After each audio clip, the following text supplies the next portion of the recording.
This is the Fan Fanatic Podcast. I'm Parker Gerlecki, aka the Fan Fanatic, and with me as always is my broadcast partner, Dad, aka Ryan Gerlecki. I've got a passion for all things sports. So, on the Fan Fanatic Podcast, we'll talk to anyone and everyone from all over the world of sports who will sit still long enough to answer my questions.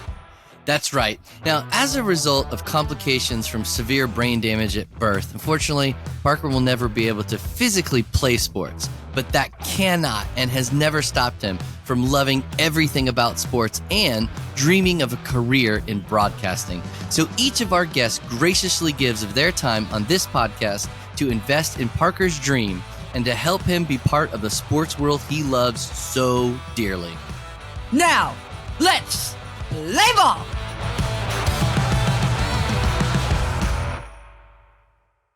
Welcome back, Fanatic Addicts. I would like to introduce you to a man among giants, a giant among men, and a man of that I can't believe I'm interviewing of such a stature as he, Mr. Mike Conti. So, Mike, why don't you start off by telling us where you're from and what you do? Parker, first of all, I am honored to be on your show. This has been many years in the works, and I am so pleased to be with you. Thank you for having me. You are a giant among men, my friend. So congratulations on your podcast. I love listening to it.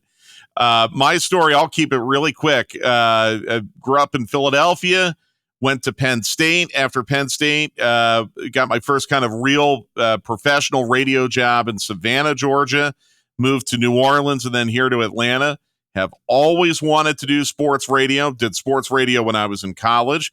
Did sports radio in Savannah and New Orleans. Actually came here to Atlanta to work at a news radio station. I was a news anchor for a couple of years. And then when 92.9 The Game signed on in 2012, I was fortunate enough to be hired here.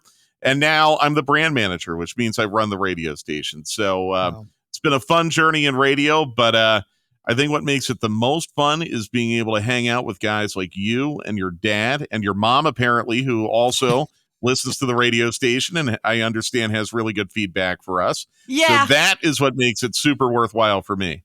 I'll be in the car on the way to school. I'll get the morning traffic over from WSB, and then I'll switch over to 92.9. Hear Mike, Bo, and Tiff. Usually, it's normally I'll be hearing Squidbilly ranting off about something. Mike being, Mike Johnson doing whatever the heck it is Mike Johnson does, and Tiffany Blackman, Anyways, well, I have to ask you. So Parker, does the traffic report on WSB does that help you with your commute at all? Oh, of course. I'm kind of a traffic geek, which brings me to my question. You know who else is, Parker? Who? John Fricke. That Yes! guy is the biggest traffic geek I have ever met in my life. So you guys would get along great. Man. When they're tooling around the mean streets of East Cobb to get to school, that traffic report is huge. Okay, which brings me to this question. You mentioned that you worked at a news station before you worked at 99. What news station was that? Was it WSB by any chance? No, it doesn't exist anymore. WGST, which was 6:40 a.m., which had a long and storied history of doing news talk programming in Atlanta. And unfortunately, I was there when they shut the radio station down and fired all of us because we weren't making any money anymore. That happens a lot in this business. Yeah, I'm a WSB guy. Are you listening? Well, do you listen to WSB? Unfortunately, everyone else in Atlanta was a WSB guy as well, which is why they shut our radio station down. So You're not alone. It's hard to compete with all those guys. It is. They're a great radio station. Okay, who has inspired you in your career? Oh, wow. That is a good question that I don't get a whole lot. Parker, when I was about your age, maybe even a little younger, I grew up listening to hockey games on the radio. And there was an announcer in Philadelphia. His name was Gene Hart. And I thought the way that he described hockey games in real time with speed and accuracy and excitement was just the coolest thing ever. And he really inspired me to want to get into this business. now that I'm in this business, I think what inspires me the most, the people that inspire me the most are, our hosts and producers and promotion staff here at 92.9 The Game. The people that I have to lead every day, they inspire me because they work really hard, and I have to work just as hard as them to keep up with them and make sure that they get everything they need. And our listeners inspire me a great deal as well. The fact that I have to be reminded that we have a responsibility, that people are listening to us every single day, hoping that we can entertain and inform them.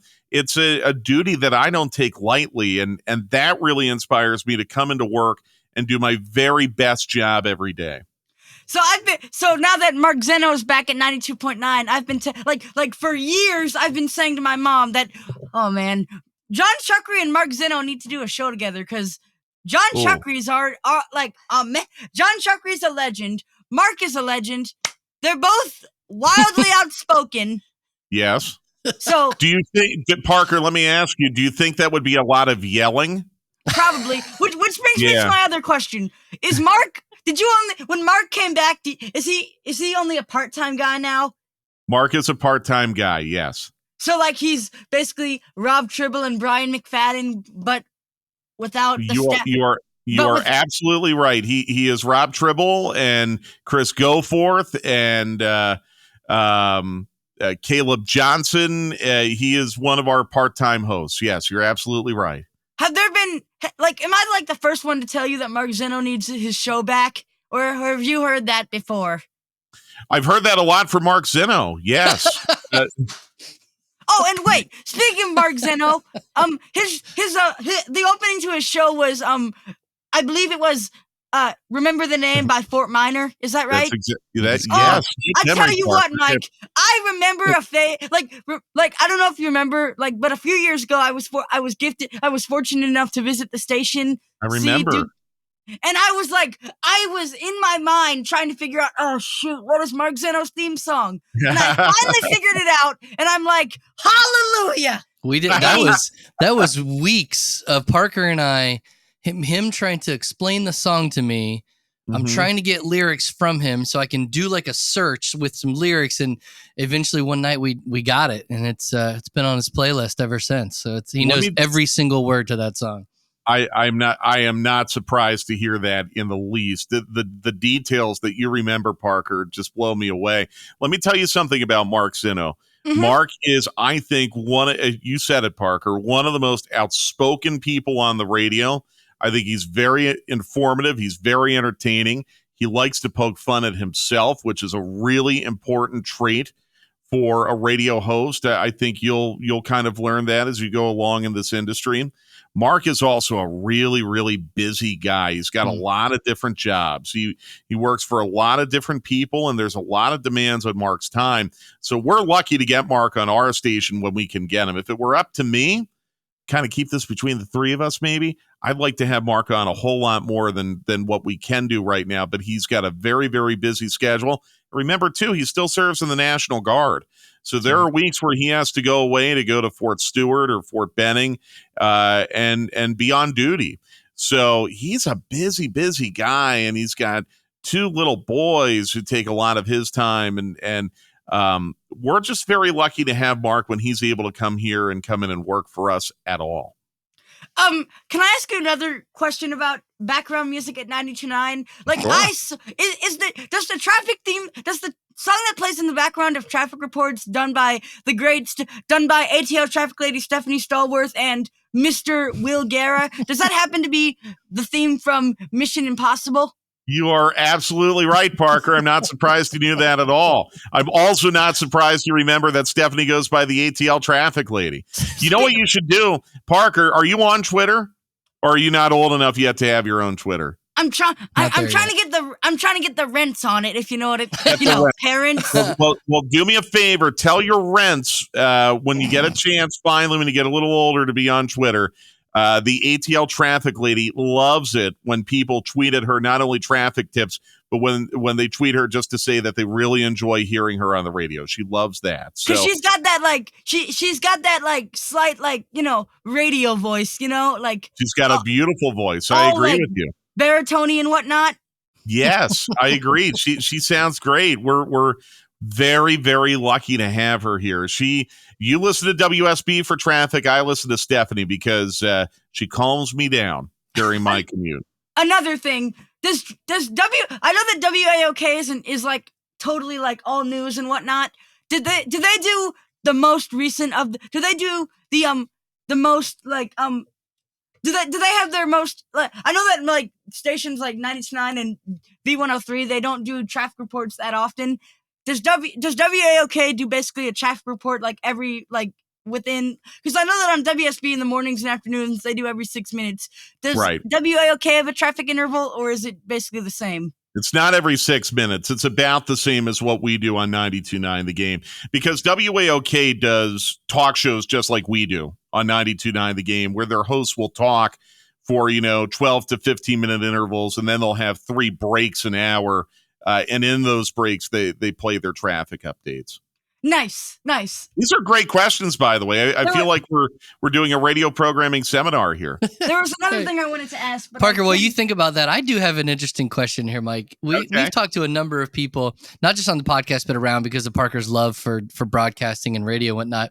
And I feel like here in Atlanta, there are a lot of people from Philadelphia that are in radio or broadcasting or whatnot. Like, is there anything behind that? I was wondering, like, I know Temple's got a great program. Yeah.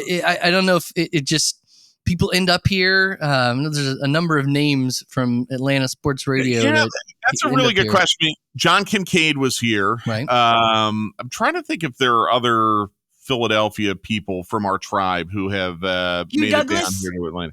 Hugh Douglas, that's a great example. So, Hugh was kind of like me, Parker, like, we spent a lot of time in Philadelphia, but we wanted to come to Atlanta because we like the weather down here. The cost of living is relatively low, and it's just a really fun city in which to live with very, very friendly people. And I think maybe, I don't know if you've been to Philadelphia, but if you look around Philadelphia a little bit, it's cold, it's cloudy, everything's old, it's a little bit crusty, it's a little bit dirty. You come down here, the weather's beautiful, everything's new, and it's relatively inexpensive to live here. So I think that might be more of a reason than anything else why so many Philadelphia people have immigrated down here. But you're right, Brian. I mean, Temple has a very good journalism program, a communications program, rather, named for Lou Klein, who's a really, really good family friend of ours. I'd like to think Penn State has a good program. I consider it to be an elite academic institution. Honestly, some of the real powerhouses of broadcast journalism education, Columbia, Syracuse, in New York State, obviously, in New York City, but close enough to the Delaware Valley where I think a lot of kids from Philadelphia go to school there. If you want to be a sportscaster, in my opinion, you need to go to Syracuse. They do it the best. There's a lot of other schools that try, and Penn State has a very, very good program that I'm very proud of. But Syracuse is the best. It's very expensive to go there, and I did not want to walk up that hill every day in minus 20-degree weather, so I went to Penn State instead and saved my money. But if you aspire to be a sportscaster and you want to have a job with ESPN, you probably want to go to Syracuse. We've heard that a couple of times now. That's interesting. Yeah. Parker, go ahead. I think you'd be an awesome candidate for Syracuse, by the way. I mean, I think your first interview there, you would blow them away with how many details you remember about certain things. I think you would really impress them. He's already comfortable in the orange, so that works out well for him. Okay. My mom's and Auburn. My mom's whole side of the family are Auburn fans.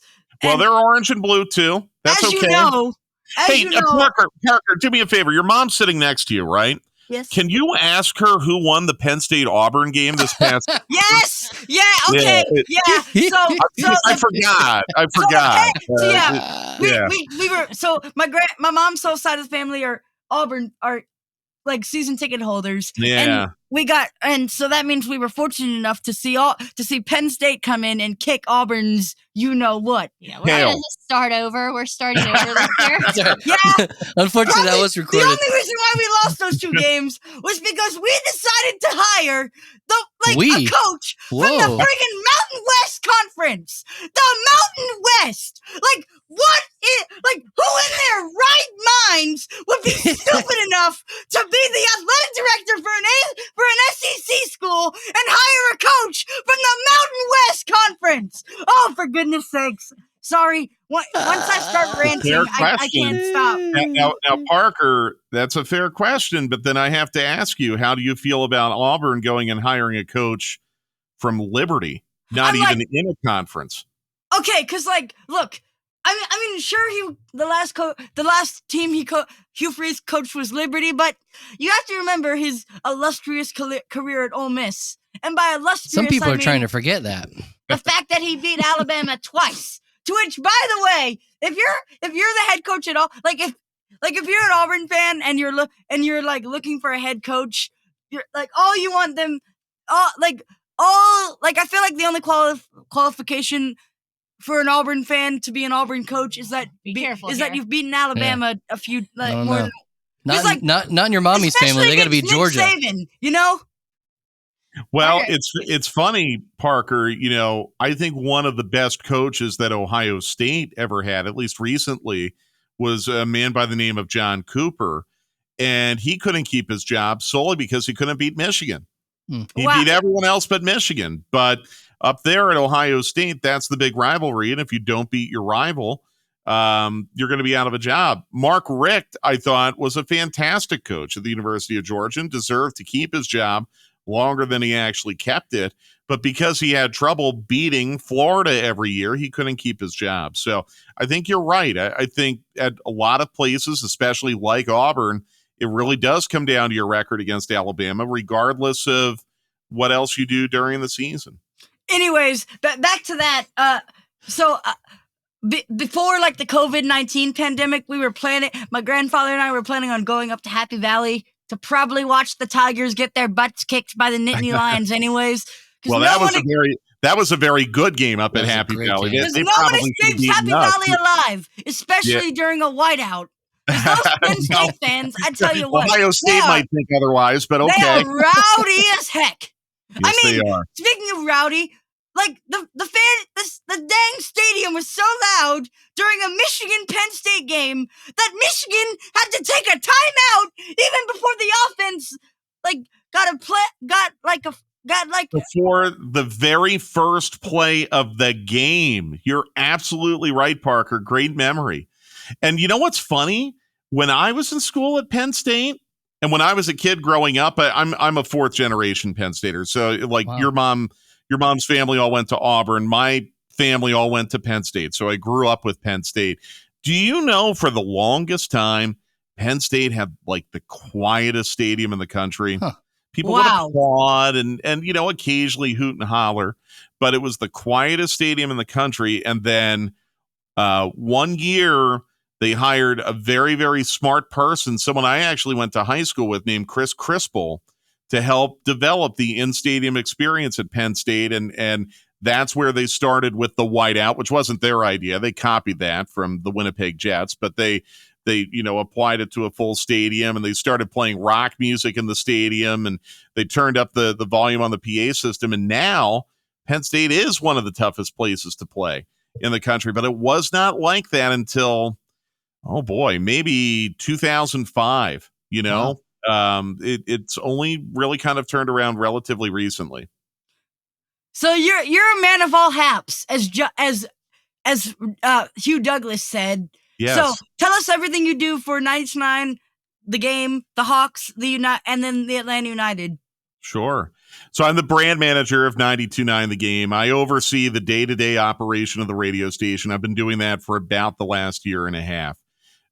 As you know, Parker, you're one of our all-time loyal listeners to Hawks broadcasts, and I help Steve Holman out on the Hawks. I'm his pregame, halftime, and postgame host on the Hawks. And I'm the play-by-play announcer for Atlanta United, which is also on 92.9 The Game. And, on the side, occasionally you might see me doing an Atlanta Dream Game on Bally Sports, or, There was an unfortunate situation where Bob Rathburn got sick this Oh, past year. I did some I Hawks know. games. And then Lauren Jabara had to fill in. But Lauren Jabara filled in, and then why I I filled bring in that up, for a I little will while. talk about that later. Okay. All right. We can talk about that later. And I think they brought this Brian guy in to fill in. Who was it? Brian, what's his face? Brian Oliver? To do TV? I mean, he filled in for Dominique on some games. Is that who? No, not Brian. Never mind. Like they brought in, who is this alternate announcer guy that filled in? That like there's they brought in some guy to do the announcing while Bob Rathman was. Yeah, they did. It was some guy. What was his name? I don't know. Ryan, do you remember? Was it Mike? Anyway, back to your story, Mr. Conti. I know. I'm done with my story. That's my story in a nutshell. So those are the three hats that I wear every day, and probably 95% of my time is being the brand manager of the radio station. Can I actually add on to the dream? Is it true that the dream used to be on WSB radio? I don't remember that. Not WSB. Never. Were they ever on the radio?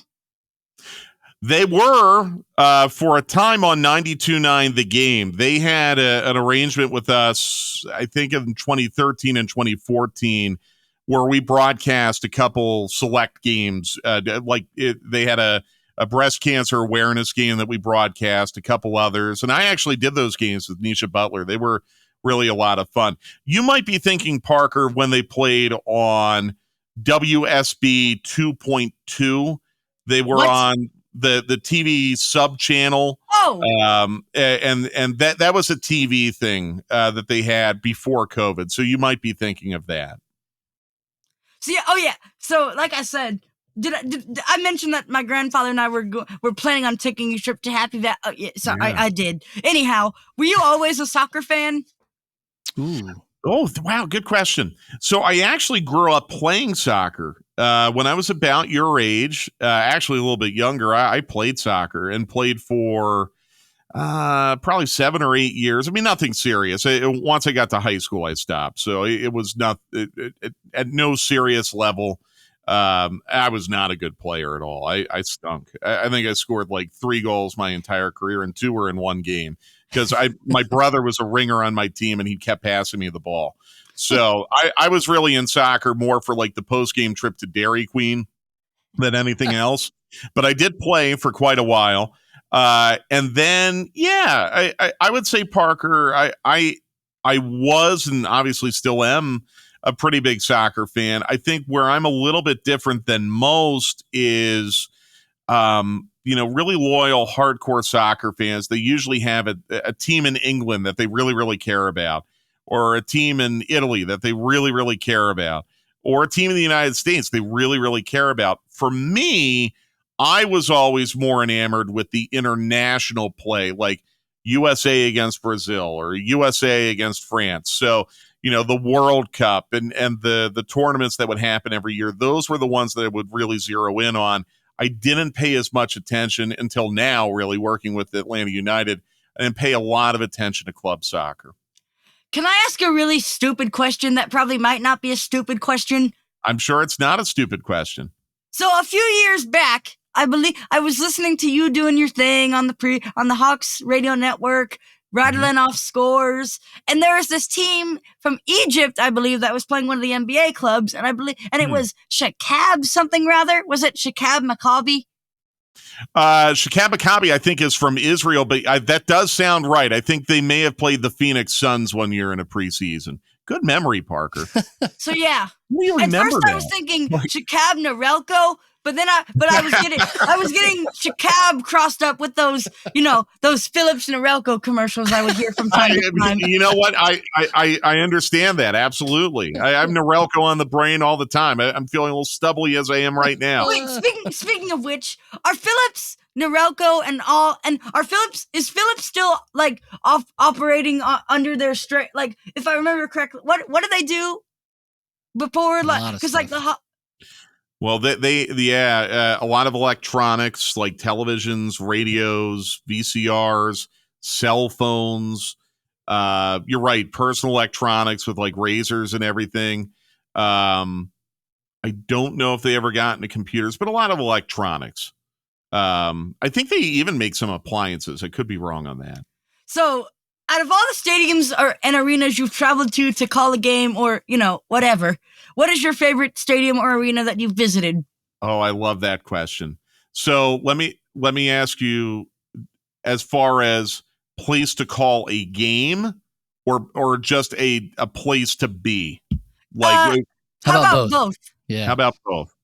So first, place to call a game. Place to call a game. Pretty tough beating Madison Square Garden courtside. That was pretty tough to beat this year. And again, that's because I was filling in on TV. Usually the radio, like Steve and I were up in like the third level, but when you're on TV, they have you right there on the floor. And like, I'm looking around and like behind me is, that's John McEnroe and that's Arsenio Hall. Like I have a better seat than these guys. That felt very surreal. So to call a game, I'd say Madison Square Garden, although Parker, I got to tell you, we got to walk up this really steep ramp from the bus into the arena. And I'm kind of a big fat guy and I get winded really quickly. So the ramp I wasn't as much of a fan of. Is it true that... Go ahead. No, you go ahead. You finish. As far as like best stadium, just in general to like see a game, it's old and it doesn't have a lot of amenities, but the Rose Bowl is a really, really beautiful place. Yeah. And I have a good Rose Bowl story. Okay. I've been lucky enough to be there twice. So how about that? Back to the family football stuff, right? The other side of Parker's family is Florida State. Okay. I believe there was a football game there in 2013, but it was like it was 2014. It was like late January 2014. So Parker, I don't know if you're old enough to remember that, but I have to think that had to be very, very tense between your mom and your dad and their families. Yeah, like I don't know if you've heard, but like there's a lot of rumors that Florida State might join the SEC. So ever since the rumors, my mom and dad have joked that they might have to file for divorce. No. And I don't mean to throw you two under the bus, by the way, mother and father. We have been known, though, when people said, when Parker was born and the surgeries and the NICU and all that, is that difficult on your marriage? Is that the most difficult thing you've been through? And we're like, well, for being really honest, the most difficult thing we've been through is having to play each other in the national championship. We didn't talk for like 4 days. I don't think it gets much more awkward than that. Well, so I was there. Yeah. Chrissy was not. Okay. We, Florida State, the Kelvin Benjamin makes the catch in the back of the end zone, ironically against Chris Davis, who had run the kick six back, a couple of weeks previous. And so there's 19 seconds left and we're winning. I had been at both the Auburn-Georgia game and the Auburn-Alabama game that year. So I saw Auburn win games. Yeah, wait until the last play. That's why I said, guys, we can still lose by 35. Y'all need to calm down until there's double zeros. As a matter of fact, after that Alabama, if I may chime in here, Father, to add on to the, do you mind if I? Anyhow, put some color to it. So after that Alabama game, me and my dad rushed the field, and so you could see a little. I swear, you could see like this much of my face on ESPN. So the game day crew was there. You could see this much of my face and on TV. After the game, they were broadcasting from the field. Right. And so we went over there and I held him up and I couldn't really tell where the cameras were. So I just kind of was moving him back and forth. And sure enough, in the broadcast, his head like creeps into the screen and then it creeps back out again. So Parker, was that the first time you had ever been on ESPN? No. I mean, yes. Yeah. But the second time I was on ESPN, that's a good one too. So my dad is a Georgia State fan and Auburn and Georgia. They pay our bills. My wife got her MBA there. So we love my teaching the business school. You probably don't know this, but Georgia State and Auburn, Georgia State made the trip up to the friendly confines of Jordan-Hare Stadium. And because of Harsin, Auburn almost lost that game. But anyways, no, because of the refs, Georgia State lost that game. No, anyways, should have won that game. My dad, he was trying to get he had befriended the athletic director a few days prior, and he was trying, and That makes that sound a little shady. We had been doing some work together, and then I was able to secure field passes. And so Parker, Chase, and I were on the field for that game on the Georgia State side. Who's telling this story anyway? Yeah, go ahead. Well, I just don't want it to look like I'm the guy that was like, hey, by the way, can I get some tickets? Anyhow, I was trying so hard to get on TV, and the first time I was like, it just so happened that you know who Andrea Carter is on the SEC network? Absolutely. So Andrea Carter was on the Georgia State sideline, and I'm like, hey, Andrea, can I get on TV? And she's like, I don't know. But then Tank Bigsby, she waved it off. No? Yeah. Come on, Andrea. But then Tank Bigsby's like Auburn's like ginormously huge running back happened to run out of bounds. And I'm like, chasing after him, and I say, Tank, my boy, give me that game ball. In the game. He ran out of the game. And the dadgum security guard pulls me back. Okay, let's be clear. It was not a security guard. It was a Lee County Sheriff's officer. Security guard, sheriff officer, potato. But the best is like, so when Bigsby's going back onto the field after running out of bounds, and Parker's chasing him down to try to get the ball from him. Like the camera catches that. And so all of a sudden we start getting all these text messages from people like Parker was just on TV. So that was your second time. That was the second appearance on ESPN. Have there been any subsequent ESPN appearances, or is that it? Because I have a feeling, Parker, you might want to work for ESPN when you grow up. Am I right about that? Which brings me to this question. Mr. Conti, will you take me under your wing this season to be the color analyst for Hawks pre-have and post-game shows? Or is that or is that illegal to work under 14? I mean, over 14. Is it illegal to work that at was my your age? out, Mike. Well, no, actually, this is going to be my out. What is your bedtime? What time do you have to go to bed? Honestly, this is a real thing that you'll have to kind of grow into as you get your broadcasting career. Is the NBA really doesn't care about like our personal needs for sleep or rest or anything like that. Like, is that why they schedule those Middle East games at like 3 or 4 o'clock in the morning local time? Playing Sacramento at 10:30 at night or something like that. Like, I have trouble staying awake during some Hawks games, and I'm not 14 years old. So I would say this. I would love for you to come to a game or two with us. I think Steve Holman would love that too. And I would love for you. Now, I think you have seen our broadcast setup a couple times. You know, and if I remember correctly, we did a post-game show together. I do remember that very well. I believe it was against the Nets. Do you remember like what the final score was of that game? No, but I bet you could tell me. I don't remember. Okay, I don't either. All the games kind of run together for me, but I do remember that post-game show because you really wanted to know where the Georgia Lottery scoreboard was located, and I showed you. And at first, because I was just like this really like I don't know, like this probably like airheaded 8-year-old who didn't I don't know who didn't have a clue Parker, how let me tell you broadcasting something. works. In all seriousness, and I told your dad this the first time I met you. I told your dad, I said, Parker's ability to retain information is going to make him a very, very good broadcaster. If that is a career that you want to pursue, and that's when you were 8 years old, Parker, so now, you're kind of growing up. You're 14 now, correct? Or 13, is that right? 14.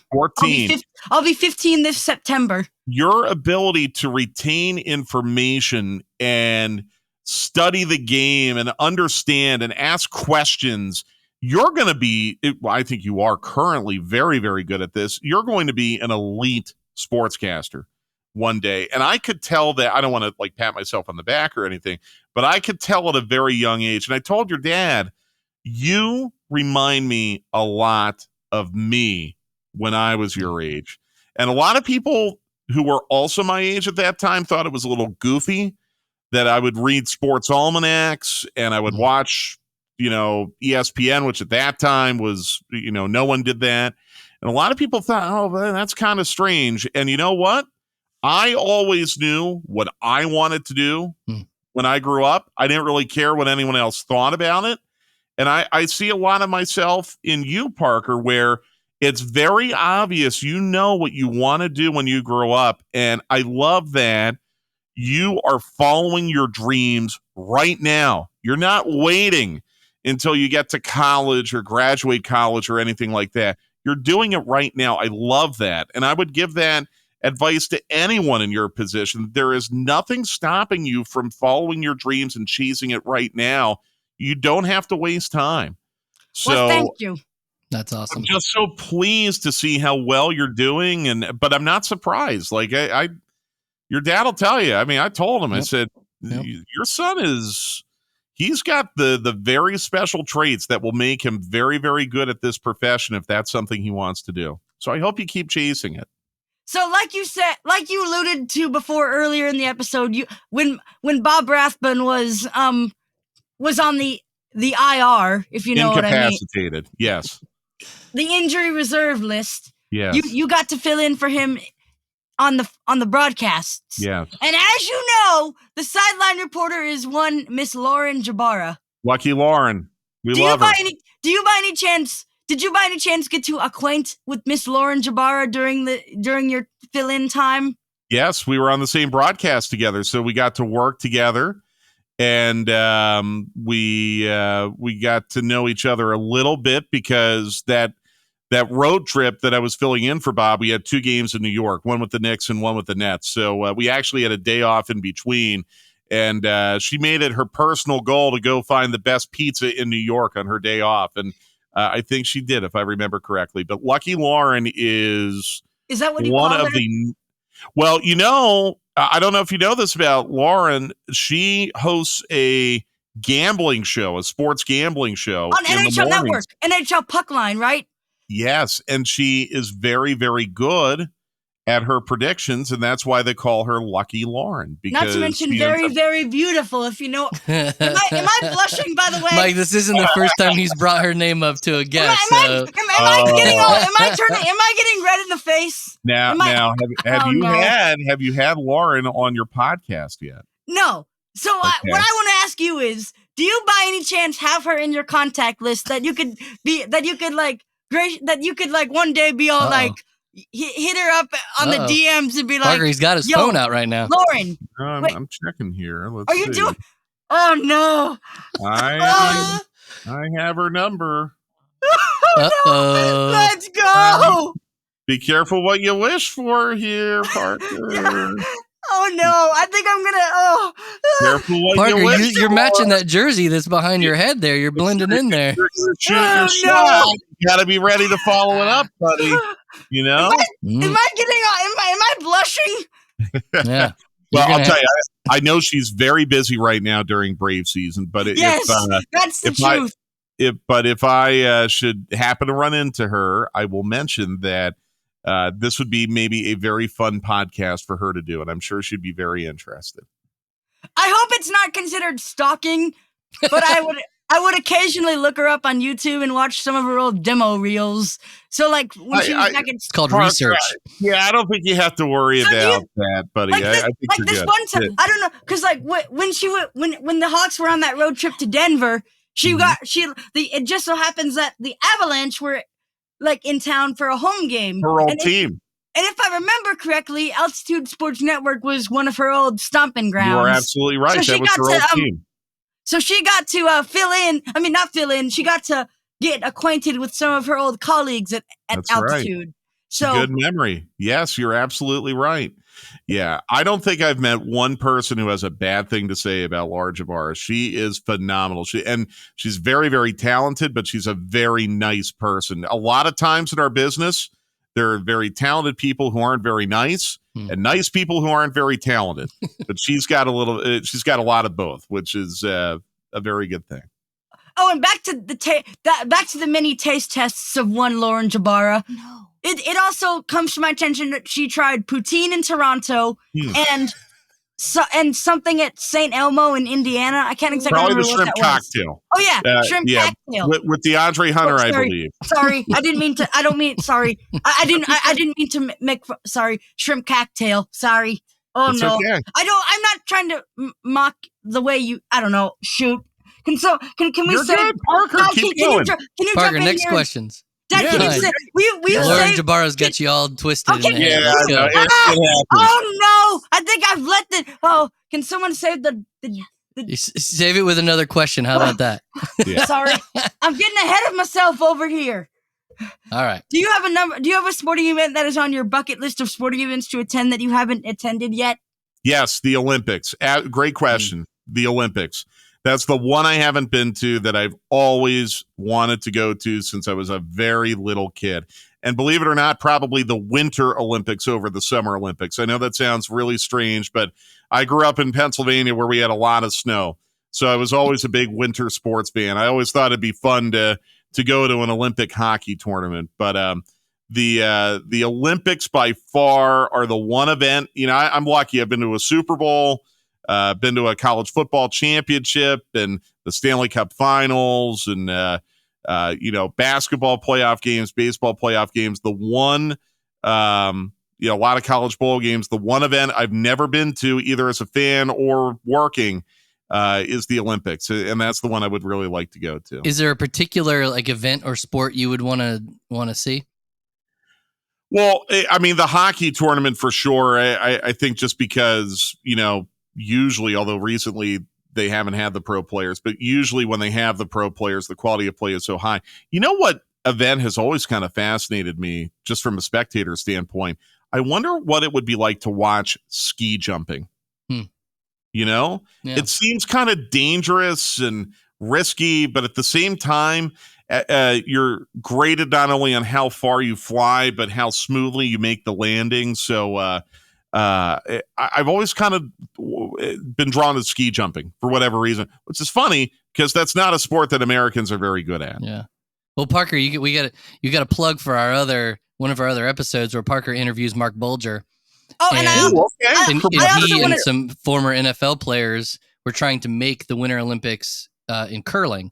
Okay. And we were kind of following this journey with him after we'd gotten to know him, and we thought we were going to have our ticket to the Winter Olympics to go watch Mark and the team in curling, but it didn't happen. I'll tell you, that would be a lot of fun.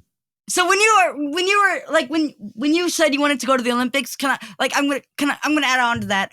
It just so happens that my mother was a cheerleader in her young life, and she got to. And mother, show yourself. Get yourself in here, mother. Parker, you're breaking the fourth wall. Okay, stop. This is my mother. Like I said, she was a cheerleader in the Summer Olympics. She was a cheerleader in the opening ceremonies of the 1996 Olympics held in Atlanta. Kidding. If you were to go back to they spelled out how y'all doing. Came in on the chrome trucks. Yeah, well, they were trying to simulate, I think, a college football tailgating type scene to show people what we do in the American South, if I remember correctly. That's exactly right. That is so cool. Wow.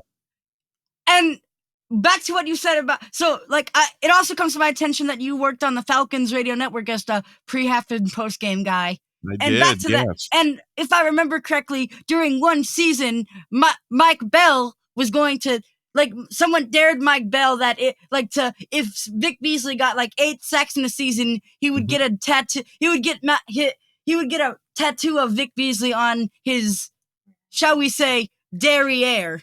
Yes, you are correct. Did he get the 8 sacks or no? He did not. There was no tattoo. So I'll tell you, Parker, I'll tell you a really funny story about that, though. The Falcons were not happy about that. Did Vic Beasley know about that, though? He did. And the reason why I'm at... Yeah. The reason why I'm... Oh, go ahead. I was going to say, I don't think he was very happy about it. His teammate, Grady Jarrett, was really not happy about it and let us know, and I'm glad he did. I'm glad he stood up for his teammate. And the reason why I bring this up, it just so happens that someone we know...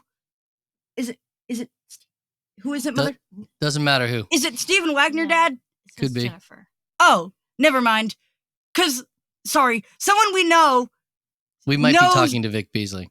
Exactly. Whoa. So Yeah. Okay. So is But it? now you know, Parker, that's not a story to bring up. So You don't want to bring that we up. don't bring that up. Because No, I don't but- want to start a Twitter beef with No, we like- want to stay away from that. Okay, and the reason why I say I don't want to start a Twitter beef is because I don't know if you remember the time I was I got to like the time during the final home game of the Atlanta of the old Phillips Arena, and I say old, like the almost newly renovated Phillips Arena. Like it was against the 76ers. And I remember at like one time during the interview, I looked in the camera and I says, shout out to every NBA player, even you, LeBron, even though I've hated you for my whole life. So then the Hawks grabbed that tweeted it to LeBron. Grabbed that and then clip and after, tweeted it and right after to I him. found out that they did that, I was demoralized. It changed your life, though. Hey, hold on. Can you, again, who's telling this story anyway? I think the story's anyhow- telling you, but go ahead. Anywho, sorry, I know this is irrelevant to the topic at hand, but anywho, so after finding out that the Hawks tweeted that clip to LeBron, I was demoralized. So of course, my loving father, he tweeted LeBron, made sure that that he was okay if he'd seen the video, but if not, then So Well, but this is a but ever since then, foundational story in your life, though.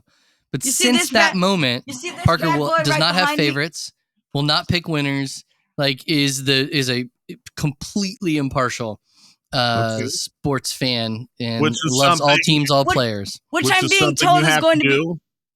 Which If- I'm if- being told is impossible if I'm going to be a soccer fan. Because apparently I don't know soccer about fans that. don't like wait, what, because like I told my father that like if I would go to a certain soccer match that I would be that like every time the Oh. opposing team scores a goal, I Yeah, would you be can't be rolling into Mercedes-Benz for the Atlanta United cheering when the other team scores. That's not going to be okay. No, please don't do that. We don't need that. Parker, I think what you're learning, though, like going back to the LeBron thing, is when you have a really big personality like you do, that can be a good thing, but it also brings a lot of attention on you. And sometimes you have to, especially when you have the power of this thing here, a microphone, you have to be really careful about the things you say, because there's always going to be someone out there who's going to spread it all over the internet. Now, usually it's not your father. Usually it's not that. But which brings me to you remember the Tom Brenneman incident in Cincinnati? The Yes, I one do. where he let it where once like dude, cuz like he like after he said what he said, he like apparently what he said was like so, he literally had to get a job on the other side of the world. that's true. That's to Mike's point. And back to But I want to tell you something about Tom Brenneman, Parker. He was very, very, very, very sorry for what he did. Yes. And I believe that sometimes when you are genuinely very, very, very sorry for making a mistake, that you deserve to get a second chance. And I Nice. hope that Tom Brenneman gets that second chance, because guess what? I'm not perfect. None of us are perfect. We all make mistakes. He made a bad one. He made a really bad one, but I think he knew he made a very bad one. And I believe him and his sincerity that he wanted very deeply and profoundly to apologize and own his mistake, not run from it, own it. And I think that's a good lesson for all of us to kind of learn. Wow. And then to add on, you remember when the Hawks took the Knicks to quadruple overtime during that one game? Oh God, that was right before the Super Bowl. I remember that very well. Yes. Did that did that come down to was the game tied and it came down to a last second buzzer beating shot by the Hawks? Or is it? Oh no, that because like the Hawks won. I'm not by, sure like, about 4 that, but points. the Hawks did win the game. I do remember that. That was literally the day before we all went out to Houston for the Super Bowl. I do remember that part. Nice. Long day. Very long day. I remember, I think Dennis Schroeder and a couple guys needed IVs after that game because they were all dehydrated. Oh, and they speaking of needed the Schroeder, fluids. didn't he get his tooth popped out during a Knicks game recently? Like, not recently, but like 2015, I believe it was. Schroeder got like popped in the mouth. His tooth came out, and instead of like trying to put it back in his mouth, he just stuffed it in his sock like it was no problem. I don't remember that at all. But Dennis Schroeder did a lot of goofy things. So I'm going to choose to believe your story because I think it is very, very possible he may have done something like that. Oh shoot. And then there was one other thing I wanted to, hold on. Sorry. Hold on. Let me, can I try and collect myself again? Sure. In the meantime, we'll talk about shrimp cocktail. Cause like the way I don't know. I love it. You're fine. I wasn't trying to. Parker. Why don't we ask our question that we ask everybody? Oh shoot! Wait, but oh man, oh yeah. So back to the LeBron saltiness might have been because if you remember that season, that series in the conference quarterfinals, I think it was the year that it was the year when the Cavaliers when LeBron won the championship for Cleveland. I believe the Hawks played the Celtics in the first round. That's right. Cavs and then got swept by the Cavaliers. That's right. Wait, or was it? Or wait, did it go Cavs? That's what happened. Next? Nope, you had it right. You had it right. Did it go? You had it right. Parker, you had it right. He just told you had it right. Or Nets Celtics Cavs elimination, or is that a different? Because if I remember, was it Cavs Celtics elimination or Nets Celtics Cavs elimination? So that year you are. In 2015, the Hawks beat the Nets and the Wizards and lost to the Cavaliers, and then the Cavaliers lost to the Warriors. But you were right about 2016. Oh, okay. The Hawks beat the Celtics, got swept by the Cavaliers, and then the Cavaliers won the NBA championship. I'm sorry that I'm kind of like making this go long with all my side chat, my side chatter, if you will. It's okay. You're doing a great job, Parker. Okay, so last question. On this podcast, we are all sports fanatics. So the last question we ask, as a fan, what do you think is the all-time greatest moment in sports? Like the creme de la creme of sports plays. Sports plays or games or... Games, I guess. Or moments. The creme de la creme of sports moments. To me, and I wasn't even alive when this happened, so you weren't alive. I'm not sure your dad or mom were alive, but... in 1980. Oh, my parents were alive. They were born. Hey, thanks. My dad was born in January 79, and my mom was born in March of 79. So. Okay. Yeah.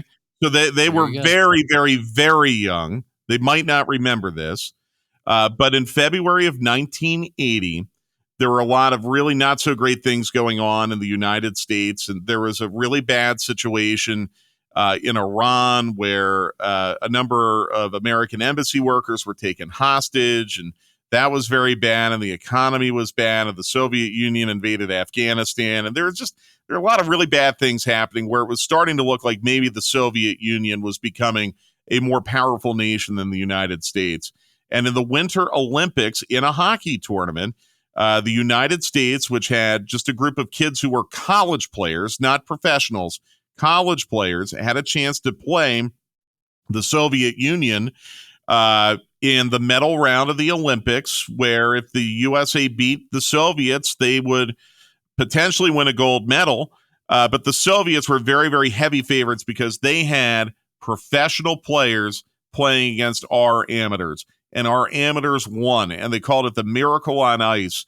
And to me, that is the ultimate sports moment in our modern history, because it was just a classic David versus Goliath upset that also carried a lot of political ramifications. And it was back in an era where there were only 3 TV channels and everyone was all glued to the Winter Olympics. So it became a very communal experience in the United States, one that I don't think we'll ever have again. So to me, the ultimate is the Miracle on Ice.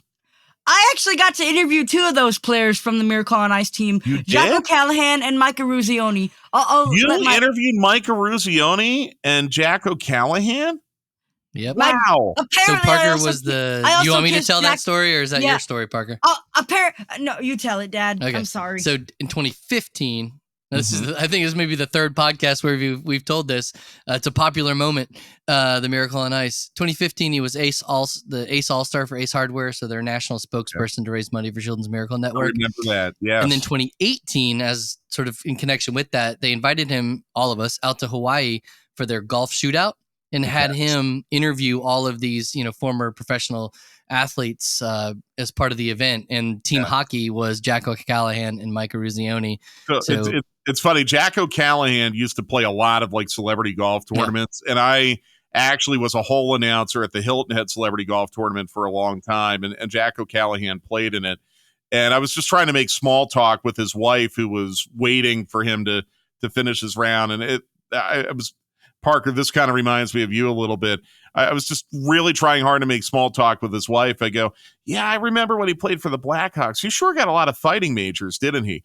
And his wife did not like that at all, and like walked away and was not very happy with me for bringing that up. So, yeah, he and Mike Eruzione and Jim Craig, who played for the Atlanta Flames for a little while as a goaltender, they were part of what I think is the greatest sports moment of all time. And I think it's so cool you had a chance to meet them.